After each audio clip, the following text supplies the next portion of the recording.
अस्सलाम वालेकुम dear students, class 9 biology का चैप्टर नंबर 8 हम पढ़ रहे थे। डाइजेशन के बारे में हम पढ़ रहे थे। हमने ओरल कैविटी में देखा कि किस तरह से डाइजेशन या मैकेनिकल डाइजेशन हो रही है। फिर हमने उसके बाद फेरिंक्स में, एसोफेगस में देखा, स्टमक में देखा। अब नेक्स्ट जो डाइजेशन स्टमक के बाद हमारी फूड चली जाती है, जब हम फूड एसोफेगस के बाद जब स्टमक में आती है, उसके बाद हमारी ये फूड चली जाती है स्मॉल इंटेस्टाइन में। स्मॉल इंटेस्टाइन से फिर ये जाती है लार्ज इंटेस्टाइन में और फाइनली ये हमारी बॉडी से बाहर। अब स्मॉल इंटेस्टाइन में दो प्रोसेस होने हैं। एक तो क्या होना है कि जो बाकी फूड के मॉलिक्यूल्स डाइजेस्ट होने वाले रह गए हैं उनकी डाइजेशन होनी है, और दूसरा होना है प्रोसेस एब्जॉर्प्शन का। डाइजेशन होने के बाद अब जो फूड के मॉलिक्यूल्स हैं, जो प्रोटीन्स हैं, अमीनो एसिड्स हैं, शुगर्स हैं, सिंपल शुगर्स हैं, फैट्स हैं, कार्बोहाइड्रेट्स हैं, ग्लिसरॉल्स हैं, उन्होंने फिर उससे स्मॉल इंटेस्टाइन से ब्लड के अंदर एब्जॉर्ब होना है। तो एब्जॉर्प्शन, डाइजेशन और एब्जॉर्प्शन, ये दोनों काम स्मॉल इंटेस्टाइन ने करने हैं। अब जो स्मॉल इंटेस्टाइन है इसके बेसिकली 3 हिस्से होते हैं। सबसे पहले हमारे पास इसकी जो ट्यूब है 25 centimetre long, about 10 inches long tube है। जो पहला हिस्सा है इसका, जिसको हम कहते हैं ड्यूडिनम, 25 सेंटीमीटर लॉन्ग ट्यूब जिसको हम ड्यूडिनम कहते हैं। फिर ड्यूडिनम के बाद आगे 2.4 मीटर लॉन्ग शुरू हो जाती है ट्यूब जिसको हम जिज्यूनम कहते हैं, और जिज्यूनम के बाद अगली जो ट्यूब है जो कि 3.5 मीटर लॉन्ग है, और उसके बाद ये ट्यूब आगे से फिर वो सीकम के जरिए आगे से लार्ज इंटेस्टाइन के साथ कनेक्टेड होती है।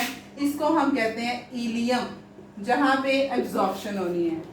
ड्यूडिनम और जिज्यूनम जो है ये दोनों डाइजेशन में हेल्प आउट करेंगे। जो रह गई है डाइजेशन, जो प्रोटीन्स की या लिपिड्स की या फिर फैट्स की जो डाइजेशन रह गई है, कार्बोहाइड्रेट्स की रह गई है, वो ड्यूडिनम करेगा।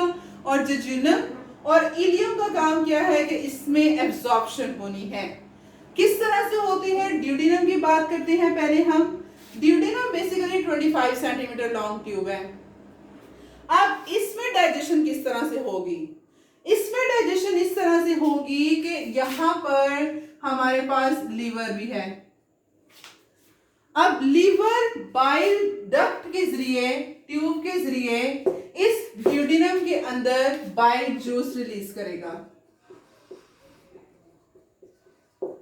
उस बाइल जूस में हमारे पास होंगे एंजाइम्स जो कि क्या करेंगे, जो फैट्स हमारे फूड के अंदर प्रेजेंट हैं, इमल्सिफिकेशन के जरिए उन फैट्स के जो ड्रॉपलेट्स हैं उनको अलग अलग करके तो उन फैट्स को डाइजेस्ट कर देंगे।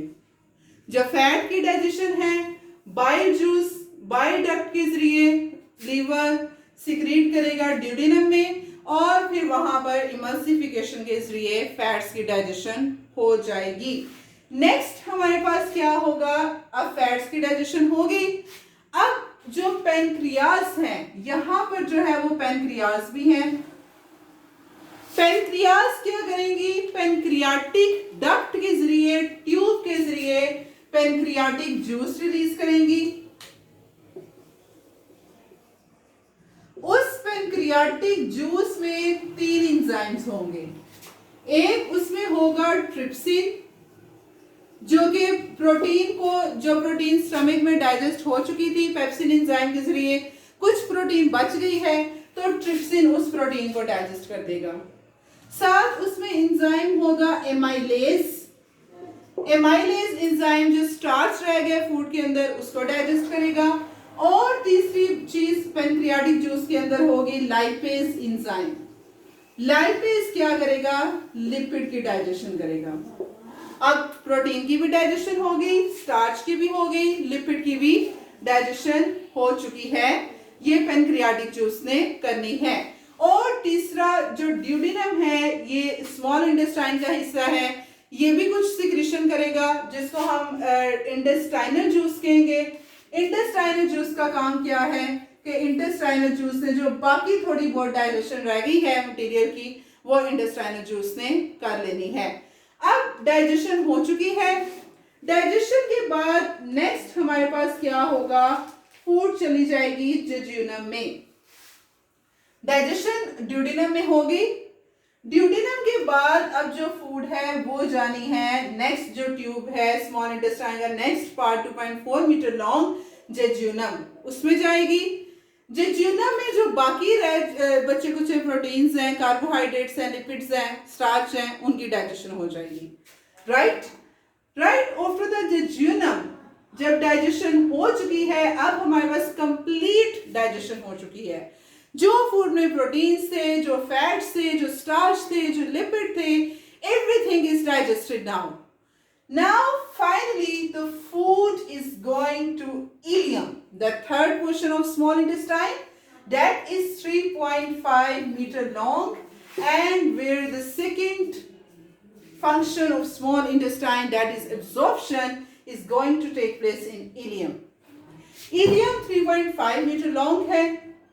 इलियम में अब होता क्या है, अब इलियम की ये जो ट्यूब है थोड़ी सी, इसका अगर मैं पोर्शन निकाल के देखूं, ये मैंने बनाया है यहाँ पे सिंपल।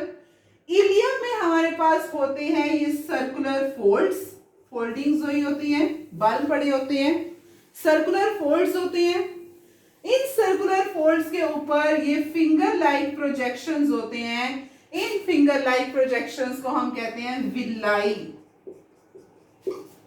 विलाई जो है ये क्या करते हैं, बेसिकली फूड की जो एब्जॉर्प्शन है फूड मॉलिक्यूल्स की ब्लड के अंदर, उसमें हेल्प करेंगे, सरफेस एरिया बढ़ा देते हैं। ये विलाई जो है एक विलस, विलाई ज्यादा विलस, एक विलस का मैंने ये स्ट्रक्चर बना दिया है। बहुत सिंपल है, मुश्किल नहीं है। ये एक विलस का स्ट्रक्चर है। इसमें क्या है, बेसिकली विलस के अंदर हमारे पास ये लैक्टियल है, ये जो रेड वाला है ये लैक्टियल ऑफ लिम्फेटिक सिस्टम, जो लिम्फेटिक सिस्टम जिसमें फ्लेयर्ड होना है उसका लैक्टियल है ये ट्यूब, और इसको घेरा हुआ है ब्लड कैपिलरीज ने। ये ब्लड कैपिलरीज जो है जो भी फूड मॉलिक्यूल्स को एब्जॉर्ब करके हेपेटिक पोर्टल वेन के जरिए लीवर में लेके जाएंगी। हेपेटिक पोर्टल वेन के जरिए इनको लीवर में पहुंचाएंगे, और जो लैक्टियल है वो लिम्फेटिक डक्ट के जरिए ब्लड स्ट्रीम के अंदर जो मटेरियल है उनको गुजार देगा। होता क्या है, अब हमारे पास जो डाइजेस्ट हो चुकी है फूड सारी की सारी, उसमें अब कुछ हमारे पास वाटर सॉल्युबल मॉलिक्यूल्स हैं, जैसे सिंपल शुगर्स हैं या अमीनो एसिड्स हैं, वो वाटर सॉल्युबल हैं। कुछ उसमें हमारे पास फैट सॉल्युबल हैं, जो फैट्स में सॉल्युबलाइज होते हैं, जैसे ग्लिसरॉल या कोलेस्ट्रॉल या फैटी एसिड वगैरह होगी। अब क्या होता है कि स्मॉल इंटेस्टाइन से जो वाटर सॉल्युबल मॉलिक्यूल्स हैं, ये वाटर सॉल्युबल मॉलिक्यूल जैसे मैंने आपको बताया ग्लूकोज, सिंपल शुगर्स और साथ जो है अमीनो एसिड्स, ये वाटर सॉल्युबल मॉलिक्यूल्स आएंगे इन ब्लड कैपिलरीज के अंदर। Blood capillaries in water soluble molecules को लिम्फेटिक हेपेटिक पोर्टल वेन के जरिए, इस वेन के जरिए पहुंचा देती हैं लीवर में। लीवर फिर इनको फिल्टर करता है, और जो काम की चीज है वो लीवर जो है वो ब्लड में उसको रख देता है, क्योंकि लीवर में ही ब्लड फॉर्मेशन होनी है, और बाकी जो है उनको हार्ट में भेज देता है हेपेटिक वेन के जरिए।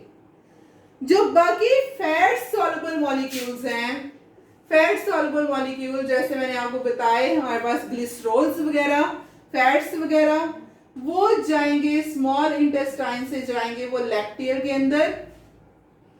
लैक्टियल से फिर वो लिम्फेटिक डक्ट के जरिए चले जाएंगे हमारे ब्लड स्ट्रीम में। जो फैट सॉल्युबल मॉलिक्यूल्स हैं, जैसे फैट्स हैं या हमारे पास ग्लिसरॉल्स हैं, वो लैक्टियल में आएंगे स्मॉल इंटेस्टाइन से, इस ट्यूब में आएंगे, लिम्फेटिक डक्ट के जरिए फिर वो ब्लड में चलेंगे। और बाकी जो वाटर सॉल्युबल मॉलिक्यूल्स हैं वो ब्लड कैपिलरीज में आएंगे, और ब्लड कैपिलरीज के जरिए हेपेटिक पोर्टल वेन के जरिए लीवर में, और फिर लीवर जो है बाकी जो बचे कुछ मॉलिक्यूल्स हैं उनको हेपेटिक वेन के जरिए हार्ट में भेज देगा। इस तरह से हमारे पास स्मॉल इंटेस्टाइन में डाइजेशन और एब्जॉर्प्शन का प्रोसेस टेक प्लेस होता है। सिंपली क्या है कि जो ड्यूडेनम और जेजुनम है इनमें डाइजेशन होनी है और जो इलियम है उसमें एब्जॉर्प्शन होनी है, क्योंकि इसमें स्ट्रक्चर्स प्रेजेंट है, विलाई, विलस और बहुत सारे विलाई हैं, इसलिए बहुत सारी एब्जॉर्प्शन होगी। That was all about small intestine. कल इंशाल्लाह हम लार्ज इंटेस्टाइन के बारे में पढ़ेंगे। आज के लिए इतना ही। अस्सलाम वालेकुम, अल्लाह हाफिज।